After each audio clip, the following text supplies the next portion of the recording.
از تلگرام احتیاط باشید و این ویدیو رو نادیده نگذارید. از پشت تلگرام میتونند شما رو دپارتاسیا کنند. السلام علیکم دوستان عزیز، امیدوار هستم که هر یک شما خوب هستید. امروز خواستم که درباره بعضی پلوس ها و مینوس های پروگرام تلگرام و دیگر پروگرام و اینچنین یک دو ناسترویک تلگرام رو گفته گذارم که حتما در تلفنتون این رو خاموش کنید یا اینکه دیده تفتیش کرده مونید تا با چنین واقعه های حالات رو روبرو نشوید، چون وقتی آخر یک چند واقعه و حالات رخ داد که از اون ما آگاه گشتیم و درباره تلگرام هم من یک ویدیو کردگی بودم که تو اینکه با دیگر گروپ و کانال ها ما رو به اجازت ما دعوت نکنند. اگر نفرایی که ندیده باشید در اینجا کوتاه ناسترویکش رو نشون میدم، از روی همین دروید و میتونید که یعنی خاموش کرده مونید تا اینکه به اجازت شما رو دعوت نکنند. اینچنین باز یک چند ناسترویک دیگر هست که در دوم ویدیو من دربارش برای شما پرتر معلومات میدم. دوستان راستی هر یک مینوسی آدمان رو اساساً از روی تلفن و پروگرام های تلفنشون میابند و تلفن و پروگرام های ما هم پهلوی مینوس و هم پهلوی پلوس دارد. نفری هست که مثلا طریق تلگرام بیزنس میکند، پول کار کرده است. اینچنین اینا خودی ما هم بیزنس میکنیم، اینترنت مگزین داریم، سیلکش رو در پایان میمونم. با یکون کس در کورسن میتونید درآمد ببینید، از همونجا مثلا خرید و فروش بیزنس کنید، بچه ها رو یاد میدیم. ولی یک نفر دیگر میباید که از پشت تلگرامش از سرحد میگرونند، داخل شدن نمیمونند، میتونند دپارتاسیا کنند. یک واقعه دیگر شده بود که یعنی میباید تلگرامش رو هنگام اومدن ادلیت میکند. یک نفر بچه توجیک وقتی اینجا میباید میبینند در تلفنش تلگرام نیست و میگن رقمهاش رو میبینند که در رقمهاش تلگرام رجیستراسیون کرده است. از همین حساب پروست دیگر تلگرام رو نکشوده او رو از سرحد گذاشتن نمیمونند. باز یک نفر دیگر یک شناس نزدیک بود که هنگام آمدن یک چند نفر رو واهمه میکنند، او خودش بچه یا شد هیچ چی نداره، تلفنش رو زبرست میزند. از ترس اینجا آمد یعنی در آمدن نموندن. از همین حساب ما باید راههای درست استفاده کردن پروگرام ها رو یاد گیریم.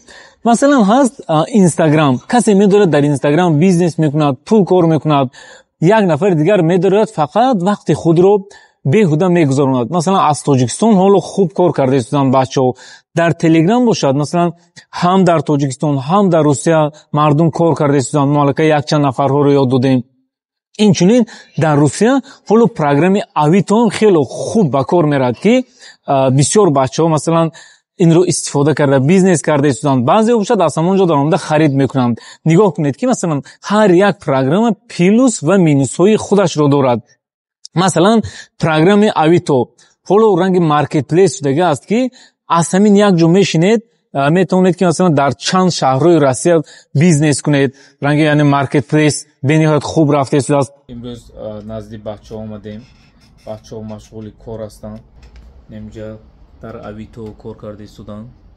این مگزین هم کراسوفکایی که میفروشیم اویتو هم داریم، نداون شده هستیم. شکر خدا خوب رفته استوده است. در اینجا یک چند مگزین دیگر، چند مگزین؟ 30 مگزین ها، در اینجا 30 اویتو. این اکانت من در یکاترینبورگ 179 تا عضو دارد. اینش باشد در شهر مسکو 229 تا عضو دارد. همینطور ما هم قریب در 20 شهر روسیه اویتو اکانت داریم، دلنی اکانت هر یک شهر به خیلی که میبینید. например مثال من این اکانت هم فوریه همین سال کشیدیم. در استاتستیک گیریم اگر در دوام 5 ماه 30,000 تا آدم دیدگی، از همین 6 میلیون تا قریب تا 7 میلیون با وجه آبشی عبارات این طول که یک شهر می باشد. بعضی بچهای ما رو میبینم که میگن که کار ندارم یا هفتهاش که بیکار میگردن، لیکن همین پروگرام اویتو رو استفاده نمیکنن. حالا میتونید کار مونید، شما در کدام ساحه که نباشید طریق اویتو کار کرده میشود، بیزنس کرده میشود. ولی بچهای ما از چی سبب شد بسیارتر طرفهای پهلوی مینوس رو زیاد استفاده میکنن ولی پلوس رو نه اونقدر. چون ما باید در هر یک یعنی ҳолати ҳаёт тайёр бошем. ҳоло мо масалан баъзеҳо аз сарҳад мебурем, лекин намедонем ки боз бармегардем ё ин ки не. Вале ояндаи худро фикр намекунем бисёри мо. Шумо масалан ҳоло имкон доред ки масалан ҳамин программаро омӯзед, ақаллан масалан авиторо вақте омӯхтед, шумо як бизнеси худатонро мекушед, ё ин ки ҳамун квартира ремонт кунед, аз ҳамонҷо клиентҳоро меёбед, объявлени мондан ки нафарое ки мисол обши мехоҳанд дар ҳамин соҳҳо мисол социални сектор бизнес кунанд, мисол авиторо як силка мемонанд дароед, дар ҳамонҷо мо маълумотҳои пурраро медиҳем, баъзе информатсияҳои хуб метавонед ки боз омӯзед. Хуб, акнун биёед ба мавзӯи боз асосӣ мегузарем.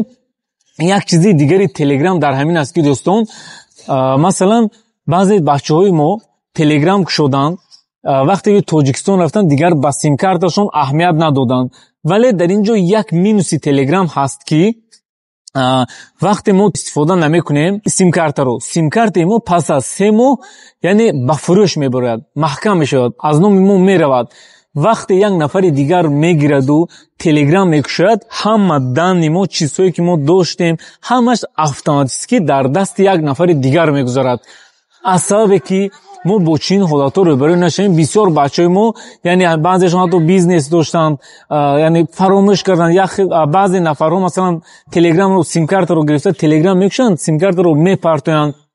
дар чунин ҳолатҳо яъне Telegram шумо ба дасти дигар кас меравад ки агар ягон одами ноинсоф бошад, ягон корҳои ғайриқонунӣ кунад, аввал назди шумо мебаранд, чунки шумо пеш инро истифода мекардед. ҳамин дар база меистад. баъдан то вай одамро меёбед ё ки через симкарта то одами дигарро меёбанд ки як кашокаши зиёд ва як проблема барои шумо, як дарди сар мешавад.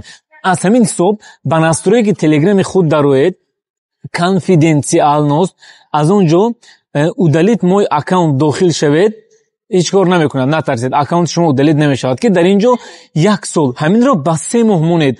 агар рафту чунин ҳолатҳо рух дод, ягон нафар мисол симкардаи шуморо гирифту, то 3 моҳ шумо Telegram надаромадед, яъне ҳамо аккаунти шумо пурра удалит мешавад. вақте ки шумо 2-3 моҳ надаромадед, бояд удалит шавад, дигар ба шумо лозим нест, яъне ба дасти дигарон намеғалтад. инчунин як ҳолати бехатарии дигараш ҳамин ки ҳангоми сафар шумо метавонед ки ба Сбербанкатон даромада автоплатёжро пайваст кунед дар номератон. ҳар моҳ 10 рубли рафтан гирад. дар ин ҳолатам вақте компания мебинад ки дар симкартаи шумо пул омада истодааст, симкартаи шуморо маҳкам намекунад, ё ин ки ба дасти ягон дӯстатон симкартатонро монда равед, ё вақте шумо сафар мекунед, дар шодаш камтарак пул партоед, роуминг пайваст кунед, фақат ба зангҳояш ҷавоб надед, пул намехӯрад ва симкартаи шумо ҳамавақт фаъол аст. хуб дӯстони азиз, ба ҳамин чизҳо бо диққат аҳамият диҳед, яъне ба ҳамин настройкое ки гуфтам ҳатман дар Telegramатон даромада тафтиш кунед, видеоро ба ёру дӯстони худ фиристед то онҳо низ огаҳ бошанд. худованд ҳамаи шуморо нигаҳбон бошад. хайр.